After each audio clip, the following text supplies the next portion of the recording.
Kani waa webiga Niil, waa webi qadiimi oo ka mid ah kuwa ugu dhaadheer dunida, waana halbowle muhiim u ah nolosha Afrikada Bari iyo 10 waddan ee uu dhex maro. Wuxuuna leeyahay ahmiyad dhaqaale, diblomaasiyadeed iyo cunno iyo wax soo saarka guud, taasoo dhaafsiisan danaha gaar ahaaneed ee dowladaha. Laakiinse Niilka ahmiyadiisu intaas kuma eka.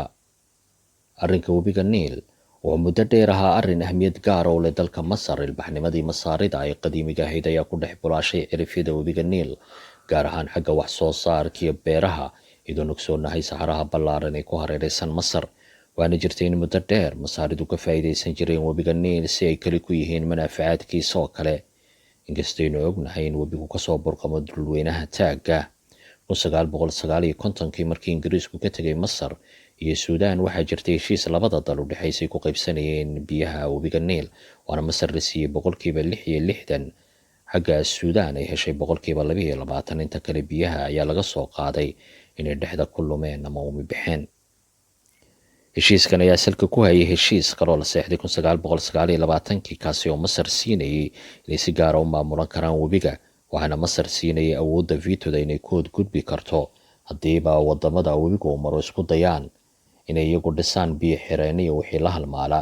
Laakiinse labada horey heshiis ayaan wax fursada siin wadamada kale oo maro webiga Niil, oo sidoo kale dhex mara ugu yaraan 10 waddan oo kale sida Suudaan, Suudaanta Koonfureed, Eritrea, Ethiopia, Kenya, Uganda, Congo, Rwanda iyo Burundi iyo Tanzania. Waana gacanka webigu kusoo dhammaadaa Masar oo ku dhaco badda Mediterranean-ka.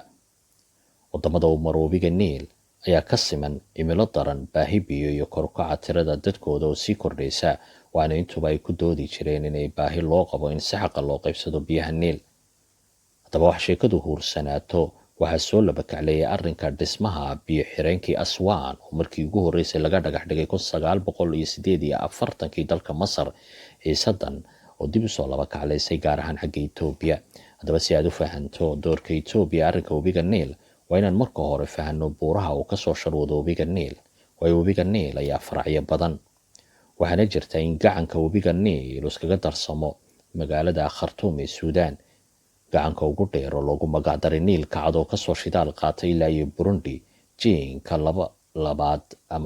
Gacanka labaad oo loo yaqaan Niilka Buluuga ayaa isaguna kasoo shidaal qaata dhinaca Tana ee dalka Itoobiya.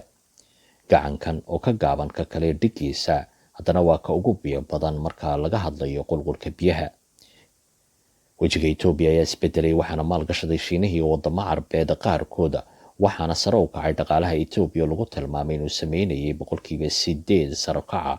Sida uu sheegay Bangiga Adduunku, dadweynaha Itoobiya ayaa iyaguna kor u dhaafay 100 milyan oo qof, waana Itoobiya u baahnaatay tamar si ay u socodsiiso warshidaha Shiinuhu uu keensaday oo baahnaaday koronto fara badan. Waana isbedelay wejiga dhaqaale ee siyaasadeed oo gobolka oo dhan. 1999 ayaa dhowr waddan oo gobolka ku yaala ayaa ku bahoobay inay wax ka bedel ku sameeyaan heshiiska wax qaybsiga biyaha Niil. Markii hore Masar waxay ka mid ahayd ururkan, laakiinse ma raagin. 2010 kadib wadahadallo socday 10 sano, waxaa dhacay wacdaro Ethiopia, Tanzania, Uganda iyo Rwanda. Markii dambena ay kusoo biireen Kenya iyo Burundi ayaa saxiixday heshiis ay ku qaybsanayaan webiga Niil. Heshiiskan ayaa ogolaanayay wadamada webiga kulaala inay samaysan karaan biyo xireen iyo mashaariic iyagoo aan wax ogolaanshaha weydiisan Masar. Masar ayaa markaas ka baxday kooxdan ku bahowday isxilqaanka dooxada Niil. Sanad kadib Itoobiya ayaa ku dhawaaqday wax lagu tilmaamay mashruucii ugu weynaa oo lagu dhisay biyo xireenkii ugu weynaa Afrika, kaasi oo awood u leh inuu dhaliyo 6500 megawatt oo koronto, waxaana dhagax dhigay Abriil 2011. waana markaa lagu jiray kacdoonkii Masar, waxaana lagu hantay in Itoobiyaanku waqtigaas ulakac ugu soo beegeen si ay uga faa'iidaystaan fowdadii markaa ka taagnayd Masar. Mashruuca biyo xireenka Itoobiya ayaa ku kacay $4 bilyan, waxaana la sheegay inay maalgelinayeen inta badan kuwada qarsoon oo Masar rabay inay burburiyaan. Biyo xireenka ayaa marka laga buuxiyo biyaha xambaari kara 79 bilyan oo mitir kub, waxaana arrinkan saameynayay Masar iyo Suudaan oo qulqulku biyuhu isdhibayo. waayo 95% biyaha laga isticmaalo Masar waxaa laga dhuraa biyaha Niil.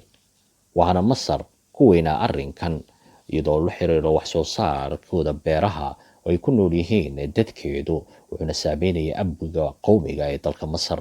2015 ayaa dalka suudaan lagu kala socday heshiis safarayay in biyo ku-xireenkan loo isticmaali karin wax lagu yeelo danaha saddexda dal ee nolosha bulshooyinkooda.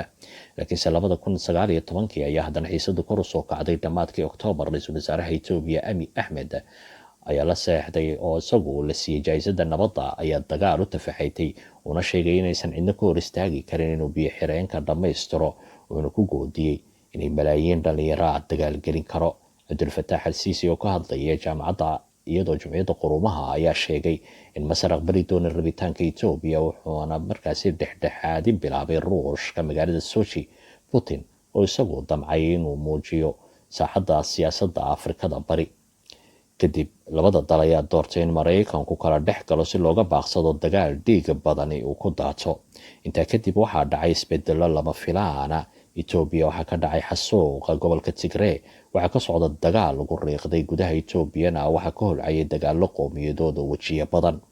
ciidamada Suudaan iyo Masar oo iskaashanaya ayaa ku soo siqayay xuduudaha dhulka laga dhisay biyo xireenka.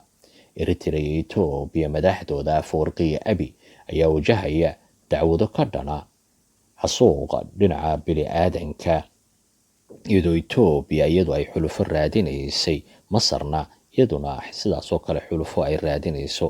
ciidamada badda ee Itoobiya oo Faransiisku ku maalgeliyay $70 bilyan ayaa iyadana dekeda looga raadinayay Soomaaliya iyo wadamada geeska, gaar ahaan kuwa Soomaalidu ay degto.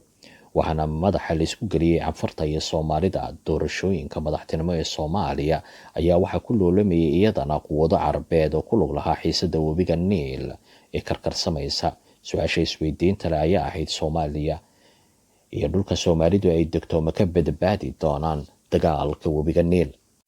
khabiirada arrimaha istaraatiijiga ayaa hadda qiraya in Soomaaliya ay ku badbaadi karto oo keliya haddii la doorto siyaasi ku shaqeeya xasilooni siyaasadeed, si fiicanna u kaartayn kara isbedelada istaraatiijiga ee amni siyaasadeed ee gobolka, una sarrifi kara fursado siyaasadeed oo faa'iido u leh Soomaalida, iyadoo la ilaalinayo danaha qowmiga ee Soomaaliyeed si looga badbaado khatarta Soomaalidu wajahayso qarnigan oo ah ciidamada badda Itoobiya oo reer galbeedku dhulka Soomaalidu ay degto uga raadinayaan saldhig weyn oo ay ku nagaato abadiyan.